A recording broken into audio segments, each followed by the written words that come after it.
Hello, y'all. Hope you're having a fantastic day today. I'm Nobody, and today I'm going to do a little review on Avatar. And the last I don't know. I forget what the name of the movie was, but it was the most recent Avatar movie. I watched it last week. This is a bit late. I've been terrible at coming up with video ideas, and also just don't have a way of recording, except on my phone. As you can see, I'm not in the best of shape. I'm in comfy clothes today. My backdrop, I don't know how to set this up yet. My room is not completely set up. It's like clean. I just don't know where to put everything. This might move over there and block off that. I don't know. Sorry for the little beginning rant. But Avatar movie. I give it pretty high. I would say like 7, 8 out of 10 if you want to put it in numbers. But like things I like, I wasn't really an Avatar The Last Airbender fan, especially because I just like Korra, Legend of Korra a lot more. Not because it was just different. I like when people go into the future of things, and that was better to me. But we're not here for that. So I'm not really rating it as hard as I should. And because if I like things, I rate it a lot harder than what I would do for a show that's just a 7 or 8. If it's 9 or 10, it's gonna sound like I hate it. But for a show like this, it was pretty good. I like the animation. The animation was really good. I like the art style that they went with, especially with each character. A little more animated with a lot more than others, and other people were a little bit more rigid. That was interesting. The overarching villain of it all was it was interesting. Like, he was in the Avatar ice sphere cryostasis thing, and that was kind of not. It's not new, but it was interesting that you could put other people into it. His airbending didn't seem like the best. I don't know. The airbending, I understand, like, from Avatar to here, the airbending and all that good jazz, all the elements are not going to evolve. Like, we saw them kind of evolve in Legend of Korra, but I kind of want more growth, and that's why I don't like in-between stories. I like characters. My cat is trying to come through the crack beneath the door.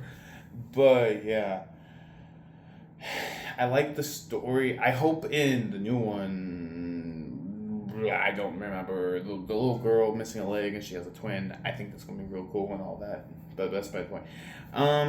He was interesting. His motives are unclear to me. I don't know. Maybe he's from a different time, so I should say that. But at the same time, like, oh, my eyes are going cross-eyed. They should. I feel like him coming from a time where airbenders were kind of more hostile was something I was not expecting. I feel like the airbenders should, like, kind of always be not hostile in a sense. They're like the monks. They're sworn to, like, passivity. And I feel like that really drew me out a bit with that one.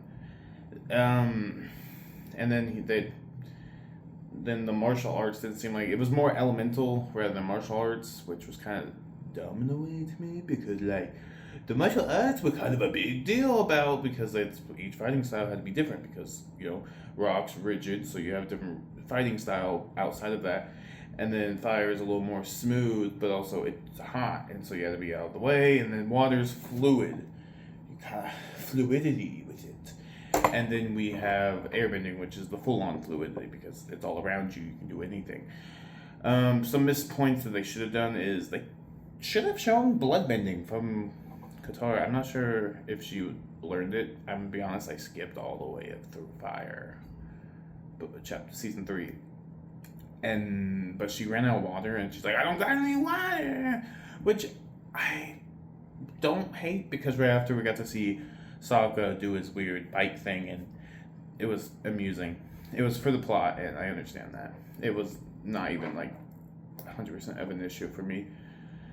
And then there is who else was there for the last?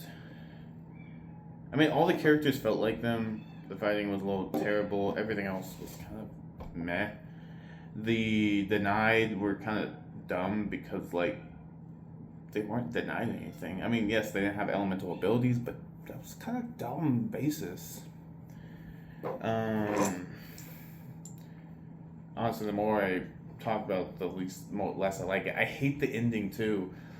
Like they're just powering up like a Super Saiyan. I'm taking that from someone else. Like just like a Saiyan from Dragon Ball, and that's not how it works. I hated that, especially if that's how the power they're showing the power. It didn't go anywhere with that into Korra, so it just feels like there's a big power gap now between like there was a power increase, but then the power went down, and so there's that. There's nothing much. I think it's just honestly, it might be a 6 or 7. I didn't say that. I no. It's way lower than what I want to put it. It's not the best. I'm glad I waited for it to come out on Paramount because I didn't want to be one of those people that had watched it before. I waited to have my cookie and I finished it on time. But yeah, that's pretty much it. I guess I could do a little talk to you. Speaks on me. I want to do a streaming schedule because recently I've been doing a lot of videos, so I'm probably going to be streaming Mondays, Wednesdays, and Sunday. I know it's 3 days out of the week. And then I'll do videos like this in between or on the days, I'm not sure. Because I want to do more of this, I really do. It's just hard for me to get the momentum and the time.